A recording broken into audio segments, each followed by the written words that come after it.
کرتے ہیں تو اس غلطی کو ریکٹیفائی تو آپ کر سکتے ہیں، اس غلطی کو ختم تو آپ کر سکتے ہیں. یعنی کہ جو فیصلہ آپ کی نظر میں نظر آ رہا ہے کہ غلط ہے، جو آپ کو نظر آ رہا ہے کہ متعصب جج کا فیصلہ ہے، جب آپ کو ایک نظر آ رہا ہے کہ ایک جج نے آپ کے یعنی اسلام آباد ہائی کورٹ کے آرڈر کو بھی تسلیم نہیں کیا، اس نے سپریم کورٹ کے آرڈر کو بھی تسلیم نہیں کیا، اس نے وکیلوں کو بھی نہیں سنا، عمران خان صاحب کے وکیلوں کو، اس نے ہمارے گواہان بھی نہیں آنے دیے، یہ سارے ایڈمیٹڈ فیکٹس ہیں. اور 950 دن ٹائم بعد ہے وہ کمپلینٹ، اور وہ complaint without lawful authority file ہوئی ہے. یہ سارے موضوعات پہ جب آپ کنونسڈ ہیں تو مجھے بتائیں کہ اتنے دن آپ نے اٹک جیل میں رکھا ہوا ہے اور وہاں وکیلوں کو ملنے کی اجازت بھی نہیں دی ہے. وکیلوں کو کہتے ہیں جی ایک دن ملنے کی اجازت دیں گے، 180 مقدمات ہیں. اب اس کے اندر اگر 50 وکیل بھی ہوں، 25 وکیل بھی ہوں، وہ کہتے ہیں ایک دن میں ایک وکیل آ سکتا ہے پورے ہفتے میں. تو مجھے یہ بتا دیں جیل مینول کو آپ کہاں لے جائیں گے، آپ قانون کو کہاں لے کر جائیں گے، اور ہائی کورٹ کے فیصلے کو کہاں لے کر جائیں گے. ہائی کورٹ کا فیصلہ لے کے میں خود گیا ہوں ایک سے زائد مرتبہ، جیل سپرنٹینڈنٹ سے بات کی ہے، اس کو درخواست بھی رائٹنگ میں دی ہے، اور 4 گھنٹے انتظار بھی کیا ہے. وہ کہتا ہے میں نہیں ملنے دیتا، آپ جائیں چیف جسٹس کو بتا دیں، آپ کورٹس کو بتا دیں. یہ طرز عمل جو ہے یہ غلط ہے، ہم اس کو کنڈیم کرتے ہیں. اور اس کے ساتھ یہ بھی بتا دیں کہ بھائی جب آپ کے پاس آج کا کیس فکس تھا، یہ پچھلے 5 دن سے الیکشن کمیشن کے وکیل صاحب اس کو لمبا کر رہے ہیں.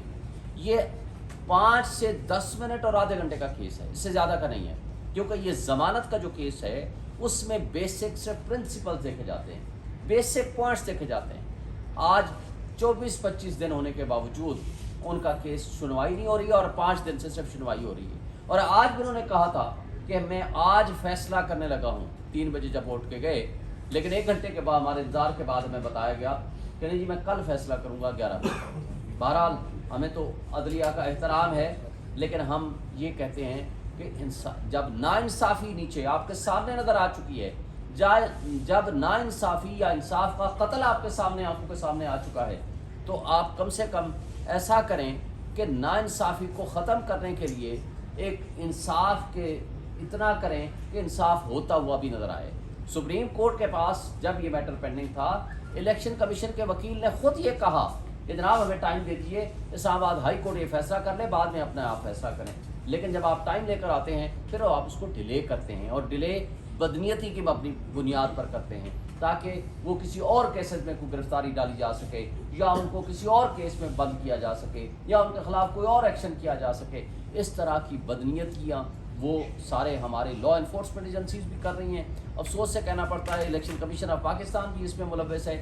اور الیکشن کمیشن آف پاکستان کو وکیل کون ملے ہیں؟ وہ وکیل جو نواز شریف صاحب کے وکیل ہیں، ان کو لے کر آئے ہیں. یہاں سے آپ اس نیکسس کو آپ اندازہ لگا سکتے ہیں کہ کتنے غیر جانبدار ہے ہمارا الیکشن کمیشن آف پاکستان. لہٰذا اس موضوع پہ میں مختصر سی اتنی سی بات کرنا چاہوں گا. اب ہم آتے ہیں دوسرے موضوع پہ، وہ ہے ہماری مہنگائی، بجلی، گیس، اور ہمارا ایک مڈل کلاس کے اوپر اور غریب آدمی کے اوپر ہونے والا ظلم. آج آپ دیکھ لیں جو بجلی کے اوپر لوگ کھڑے ہوئے ہیں، مجھے بتا دیں کہ کام غریب آدمی کا بجٹ 25 سے 50 ہزار روپے کمانے والا آدمی کس طرح ایک سمپل اپنے گھر کے بجلی کے بل جمع کرا سکتا ہے. اور یہ فاشسٹ حکومت جو پیچھے شہباز شریف کی زیر قیادت مسلم لیگ نون، پی ڈی ایم اور پیپلز پارٹی کی جماعتوں نے اس ملک کے ساتھ جو ظلم کیا، اس وقت میکسیمم کہتے تھے جی مہنگائی ہے 16 روپے کا یونٹ، آج 50 روپے سے آگے چلا گیا ہے. اور ابھی یہ جو مگرمچھ کے آنسو بہا رہے ہیں کہ ہاں جی بڑی مہنگائی ہوگی، ہم بھی شامل ہوں گے آپ کے ساتھ احتجاج میں. ان سے پوچھا جائے کہ بھائی یہ جو نو منتخب حکومت، منتخب نہیں، یہ جو نیا کیئر ٹیکر سیٹ اپ آیا ہے، یہ تو منتخب نہیں ہے. یہ تو بھائی ان کے پاس تو اور کوئی کام ہی نہیں ہے سوائے اس بات کے کہ یہ الیکشنز کرائیں چلے جائیں. بارودی سرنگ تو آپ لگا کر گئے ہیں کہ یہ جی سی سی آئی کا فیصلہ کر کے پہلے مردم شماری کریں پھر الیکشن میں جائیں گے. لیکن آپ بتا دیں آج تو جو میٹر ریڈنگ ہوئی ہے وہ تو پچھلے بلز کے حساب سے ہوئی ہے، پچھلے جو یونٹس ہیں اس کے حساب سے ہوئی ہے. جو پیچھے ساکھ ڈار اور آپ کی حکومت لگا کر گئی ہے یہ اس کے اوپر ٹیکسز، اس کے اوپر ہوئی ہے. اور یہ تو ابھی جو 5-5.5 روپے انہوں نے بڑھائے ہیں اس کا تو ابھی آگے آئے گا.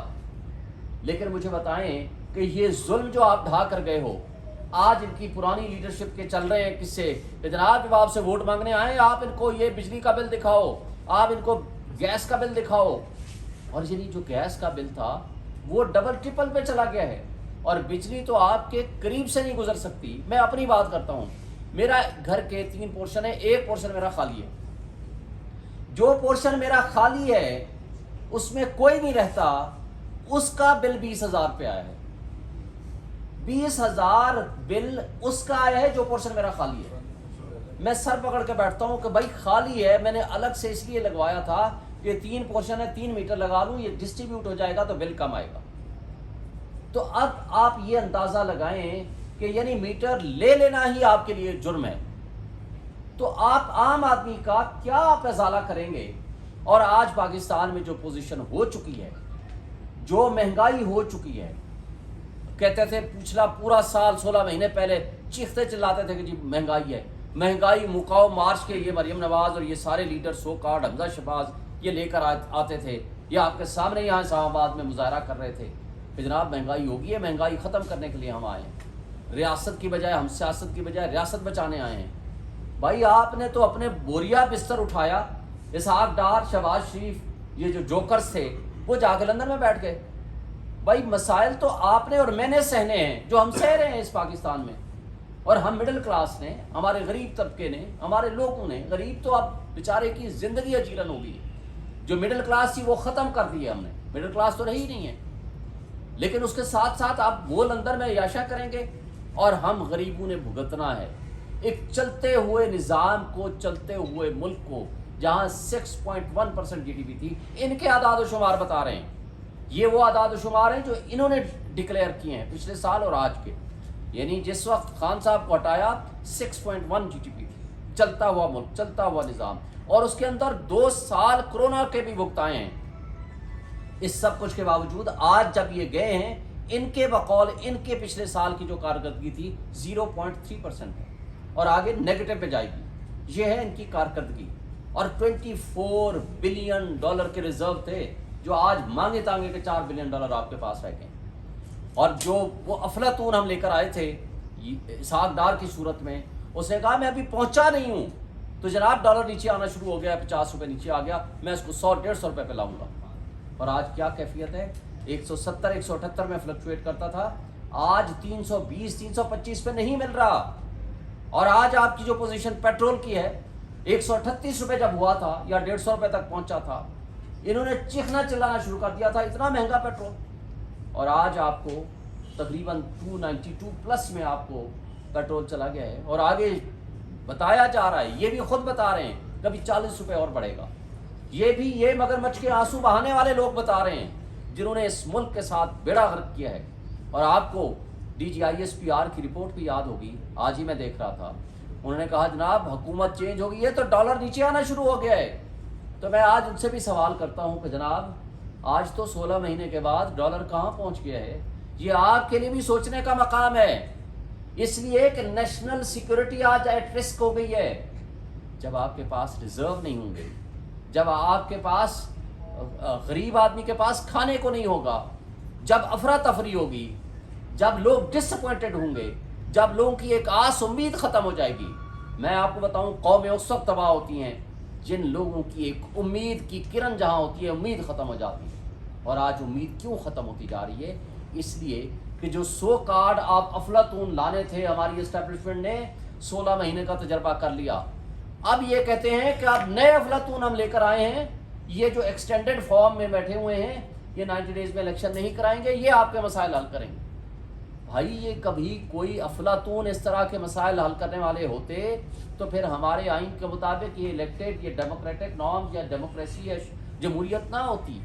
بھائی جو لوگ جس کو چاہتے ہیں، پی ٹی آئی اور خان صاحب کو، جس کی آج تمام پولز آپ اٹھا لو، کل کا آپ الیکشن بھی اٹھا لو آپ کے پی کا، اس کے باوجود کہ ساری لیڈرشپ پابند سلاسل ہے یا انڈر گراؤنڈ ہے، یا عمران خان وائس چیئرمین ہمارے سارے کے سارے جیلوں میں پڑے ہوئے ہیں، اس کے باوجود میکسیمم سیٹیں لی ہیں.